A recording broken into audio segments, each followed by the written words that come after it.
الطحمر يا باب المندب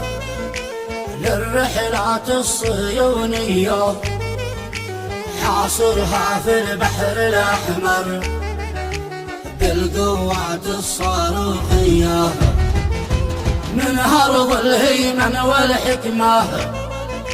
من صنعاء أطلقنا النية،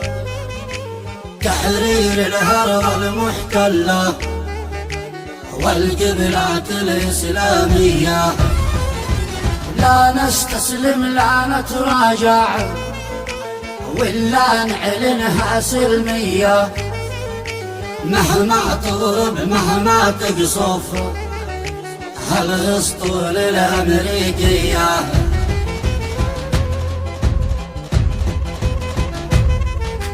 الله يا طوفان الأقصى لو تسمح للجغرافية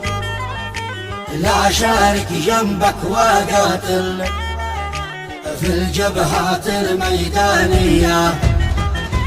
دمك دمي دمك دمي